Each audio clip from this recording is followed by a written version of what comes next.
नमस्कार, आप देख रहे हैं एनएसपीआई न्यूज और मैं हूं आपके साथ भावना पवार। ब्रेकिंग खबर। प्रधानमंत्री नरेंद्र मोदी को राहुल गांधी के सरेंडर मोदी कहने के बयान पर गृह मंत्री नरोत्तम मिश्रा ने पलटवार किया है। उन्होंने कहा, अंतर्राष्ट्रीय योग दिवस पर दो लोगों ने योग नहीं किया, चीन और राहुल गांधी ने योग नहीं किया।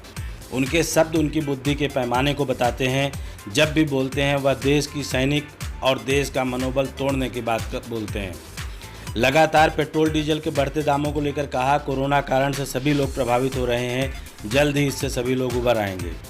मंत्रिमंडल विस्तार पर सीएम शिवराज सिंह के दिल्ली जाने पर बोले गृह मंत्री नरोत्तम मिश्रा, ये मुख्यमंत्री शिवराज का अधिकार है, वो जब जहां चाहें वहां जा सकते हैं।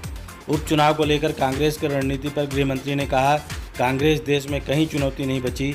जो पार्टी 10 सालों से विपक्ष में एक अच्छा नेता नहीं बना पाई, उसका अस्तित्व नहीं बचा। ठीक हाँ सर, राहुल गांधी जी ने भारत के प्रधानमंत्री ने मोदी को सरेंडर मोदी कहा।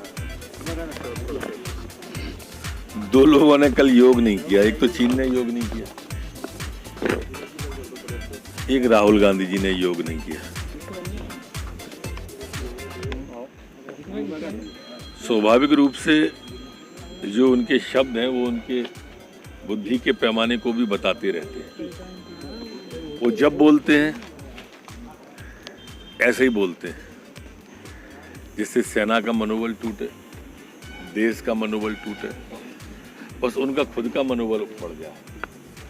लेकिन देश की जनता बहुत जानती है, देश के स्वाभिमान को जानती है, देश के सम्मान को जानती है। मोदी जी के नेतृत्व में आज भारत विश्वगुरु बनने की ओर अग्रसर हो रहा है।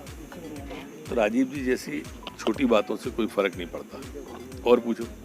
हाँ सर, पेट्रोल डीजल के दामों में इजाफा हो रहा है लगातार 15 दिनों में। परिस्थिति अभी देश की इस तरह की है, कोरोना के कारण से सभी लोग प्रभावित हो रहे हैं, हर वर्ग प्रभावित हो रहा है, पर जल्दी ही हम इससे उबर आएंगे। सर, सीएम साहब दिल्ली जा सकते हैं, ऐसा लग रहा है कि जल्दी कैबिनेट विस्तार हो सकता है। ये उनका प्रिविलेज है, जब चाहें तब कैबिनेट का विस्तार वो करेंगे। अगर इसलिए दिल्ली भी जाना होगा तो जाएंगे। मंत्रिमंडल के साथ उपचुनाव की भी तैयारियां हैं, किस तरह की चुनौतियां आएंगी सामने, क्योंकि मध्य प्रदेश में उपचुनाव होंगे। कांग्रेस देश में कहीं चुनौती बची नहीं है। मैं मध्य प्रदेश की बात नहीं कर रहा, देश की बात कर रहा हूँ।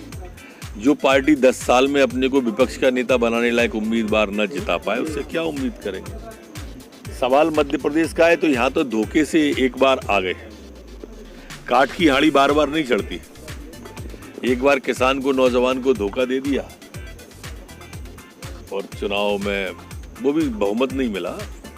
जितना झूठ पच सकता था वहां उतना पचा। और अब उपचुनाव में क्या चिंता करना, जाएंगे तो यही लोग ना, नेता तो यही है ना। अब ये नेतृत्व कांग्रेस का जो सामने आपको दिख रहा है, ये क्या खाके शिवराज सिंह जी का मुकाबला करेंगे। सर, पहले बरैया जी को राज्यसभा का चुनाव हरवाया और चुनाव ले जा रही कांग्रेस। देखिए, बरैया जी बहुत सज्जन और सीधे आदमी हैं। वो छल कपट से बहुत परे रहते हैं और कांग्रेस हमेशा उनके साथ छल कपट करती है। मैंने उस दिन भी कहा था कि जब विधायक नहीं थे तो बरैया जी को लड़ाया क्यों, और लड़ाया तो फिर हराया क्यों। अब हरा दिया है तो ये आएंगे और फिर इसी तरह से उन्हें हरवाएंगे, उनका मन बहलाने के लिए कि यहाँ से जीत जाओगे, वहाँ से जीत जाओगे। मैं तो उनसे प्रार्थना करूंगा कि वो समझे अच्छा कांग्रेस के छल को। वैसे प्रदेश का हमारा अनुसूचित जाति का वर्ग ये बात समझ गया है कि कांग्रेस धोखा देने वाली पार्टी है। बात ही करती सर, कांग्रेस दलित के आदिवासियों की, ऐसा लगता नहीं कि ये चुनाव ने बता दिया कि बातें रही। इस चुनाव ने नहीं बताया, आदिकाल से बताते आए। अनुसूचित जाति जनजाति के प्रति मैंने कहा था ना, जब शिवभान सिंह सोलंकी का नंबर आया तो कभी अर्जुन सिंह आ गए, कभी दिग्विजय सिंह आ गए। जब जमुना देवी जी का नंबर आया तो कभी दिग्विजय सिंह जी आ गए, कभी दूसरे राहुल सिंह जी आ गए। अब फूल सिंह बरैया जी का नंबर आया तो फूल सिंह पे फिर दिग्विजय सिंह आ गए।